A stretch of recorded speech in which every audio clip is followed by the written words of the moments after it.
Hey, Jay Prince, I just got one question. Like, okay, so I watched the whole interview, $1 Million Worth of Game interview, the Gilly interview. And I just want to know, like, what gave, if you saying that Migo band is the reason why all this stuff popped off and he hit Lil Cam with the pistol, why did he hit Lil Cam with the pistol? Because, and like, what's the real reason why? Because if you saying that he hit Lil Cam with a pistol over a fucking basketball game,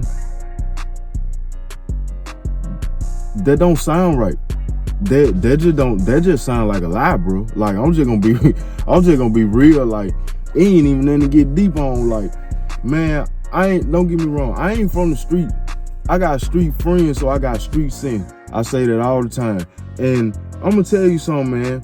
Just being around certain shit, I know the only time people pull out guns and stuff, and the only reason why I'm gonna say this right here, because this is where it started from. Like, this was the first, like, story that came out of why, like, the shit popped out, what the reason was. And the reason was because of a dice game. Okay, so if we gonna still go off it being a dice game, me knowing shit, being around street niggas and seeing street shit, I've never in my life saw two guys get into an altercation where they pull guns out over a misunderstanding about basketball. But what I have seen in my life is guys about to shoot, pull their guns out, and get into physical altercation in dice game because the dice was crooked. I done saw that. And I done also saw people get mad to the point where, like, when they lose their money, they ain't nobody finna leave nothing. Ain't like, we finna shoot this shit back. Perfect example. It just happened on the TV show last night, BMF. Meech and Terry took their ass to Atlanta and linked up, trying to find them a connect down there. And the lady played by Monique, the comedian, took them to a dice game with some crooked dice so they could come up on some money to go buy 10 bricks from the plug. They went in this motherfucker with crooked dice. Soon as the dude realized that the dice were crooked and Meech were working with each other the whole time, he stopped the whole dice game and up the strap, took the dice, shook them, saw they were crooked, asked for a whole nother set of dice, gave them to Terry, made him roll them, and told him, if you so lucky, you can hit that same 7 with these. And if you can't hit no 7 with these dice right here, these fresh ones, I'm killing both of y'all. Now, luckily, T was able to hit the 7 and they walked out with all the bread. But the moral of the story is, like, that was the situation was so, that's the only time. Like, it don't make no sense, bro. Like, I ain't gotta be deep about it. Like, that's the only time you see shit like that go on, and you gotta think, when these videos came out with this shit, when we just had phone video, you know what I'm saying? Cause that's all bloggers been going out this whole time, just phone videos. So when these phone videos first came out of this standoff in the bowling alley little walkway with Migos and Jay Prince's son and all them, you clearly see that his gun pulled out. On both teams, like, both teams got guns and shit. And you hear it's a misunderstanding about money. You hear somebody in the background saying, yeah, we want all them pockets. Man, them boys ain't talking about no basketball, bro. It's something went on with some real gambling, some grown man street shit. It don't take rocket science to see that. So what I think Jay Prince just need to do at this moment is just stop doing interviews. Because you're doing more damage control than you doing saving face. You trying to save face, and I get it, because you don't want to, like, you don't want your brand to be tarnished either. But you doing more damage right now when you in the hot seat and you got more to say than the people the victims. You ain't hearing Quavo and them say nothing. You ain't heard Offset and them say nothing. And this loss to them, it hurt more to them to lose Takeoff than it is to y'all, and it happened on y'all turf. That count for something for y'all rep in Houston, but that don't mean shit to like nothing life changing for y'all. I just told my girl today, I said, like, when you think about this shit, you know, it's something to kind of think about it for, like, how much money Migos as a brand may have lost when Takeoff died, like money that they were looking like. You gotta think, like, Takeoff died Halloween, so you had Thanksgiving and Christmas, New Year's and all that stuff, like Grammys, all this shit coming up rolling loud. So these guys, man, probably missing buku bread off of a tragic death like that. Not to mention the people that make, like, work for them, that get paid off of them being, you know, who they are. And they, you know what I'm saying, that's how they feed their family. So when y'all keep getting on here, it's starting to look goofy, man, because the story don't add up, bro. It don't add up. You say, like, a 2-on-2 basketball game. Come on, bro.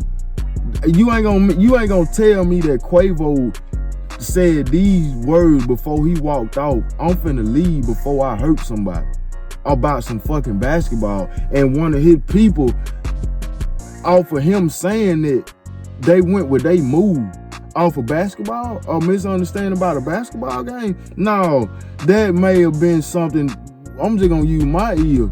I like that sounds like some shit. Like, if that happened, well, a person like, don't ask me about no basketball, because now you trying to find other ways to play this man to get his money back, because you don't want to go back on the other shit y'all was on, where y'all done just juked him and just hit him for his pockets and shit. So now you trying to find other ways so he can get some of his money, but not all his money, and he wasn't going for that. That's just how I see it. What y'all think about this, man. It's T-RaeTv. Comment down below, like, hit the like button. Hopefully we can push this into some type of algorithm. And don't get me wrong, like, I ain't trying to start no controversy. I just like to use my common sense, man. And the thing about the basketball, when he said that in the interview, it threw me for a little turn, you know what I'm saying? It threw me for a loop. It didn't make sense. And then how you just tried to put it all on Migo bands, like him swinging on Lil Cam. If he had just kept his hand to himself, like, basically, like, what I took from that, it was like you trying to, like, school Quavo on, you know, on some shit, like, basically let that be a lesson learned type shit, kind of like. It didn't seem genuine. Like, the interview, I feel like Gilly and Wallow gonna get a lot of flack for that, man, because that was a time right there to where if y'all really had something that y'all really felt about that situation, instead of speaking all around the room and being indirect with some of the stuff that y'all said when y'all did drop stuff, y'all should have just called a spade and been mean about it and talked about it. That would have changed the whole, you know, thought process of what people, like fans and just the streets, think about this whole shit, as far as just them not giving a fuck as it is. It's like you just gave them a platform to further show that they care about the situation the way that they want to care about it. They understand the situation the way that they want to understand the situation. And that's kind of like the problem with it, because the only thing that I see is that they trying to save face on their end. They don't want no smut on their jacket in Houston, like which is cool. But at the same time, you gotta take some type of accountability. Like, these guys came down here and pretty much y'all was their security. If they didn't come with no security, and then you even say, you know, so if Jazz Prince gave Migo bands a gun, that's a form of security. That means I'm on your side. That means I don't want nothing to happen to you. So that's why I keep on saying, you know, like, you could say all day what Migo band did and what was his fault. It's gonna circle back around to you, because the argument and why Quavo was mad, that part of the situation don't add up. It don't add up. So it's either like tell the truth or don't say nothing. And I get it, y'all street guys and stuff like that, but you gotta pick your pause. You can't be a street nigga and want to get on the camera and say what you want to say and like move the goalpost when you get ready and shit like that and deflect certain shit and paint whatever narratives you want to paint. If you a street nigga, you don't say nothing at all. And just thinking about it, you know, I kind of agree with Offset. You know, this like your 4th or 5th interview. Quavo and Offset, I hadn't even spoke about this shit publicly at all. Any statements or anything how Offset has felt up until this point, we've been heading through Cardi B. So why do the people in the hot seat got more to say than the people that have been victimized? That's like a sign of guilt. It's like you want to paint the story the way that you want to paint it to the public. That way, the real story can be confusing. There's a reason why people ran with that dice shit in the beginning. There's a reason.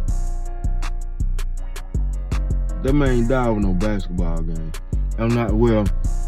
No argument because of no basketball game with Quavo.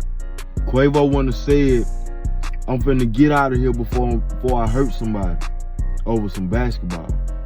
Guns wouldn't have been drawn. There wouldn't have been guns drawn on both sides if it wasn't about no basketball. If it was about basketball. That's just my opinion, man.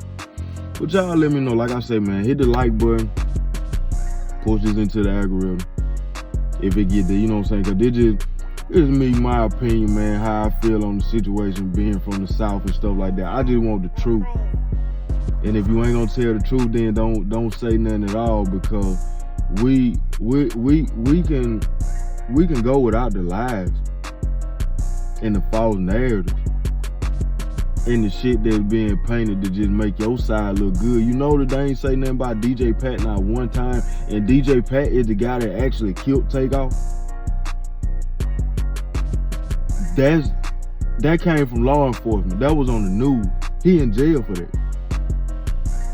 So why? And I think the only time you did speak about DJ Pat, you said something along the lines of, you can't tell a man how to protect himself. So that let me know right there whose side you on. And you don't feel like what DJ Pat did was wrong. And his wrongdoing caused Takeoff to lose his life. I don't get it, man. I don't get it. It's just like I said, just one of them things where like if you ain't gonna just speak the real, don't say nothing. I'm gonna end it with this.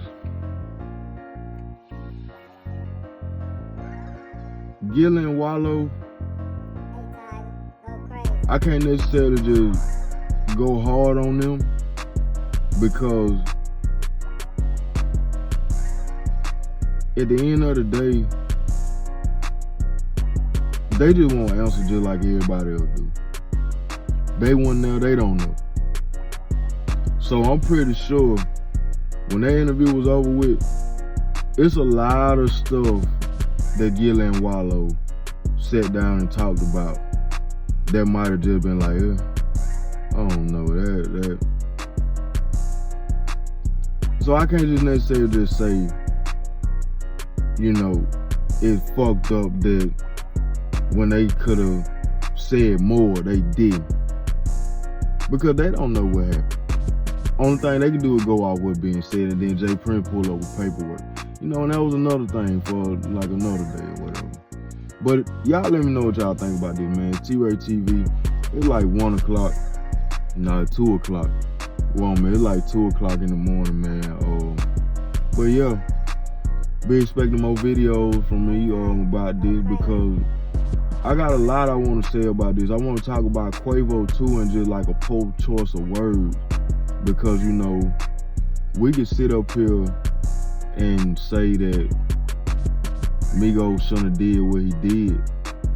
But if you protecting your breadwinner, you can't tell a person what to do when they feel violated. and they protecting the motherfucker that make their money for them. That's just my opinion.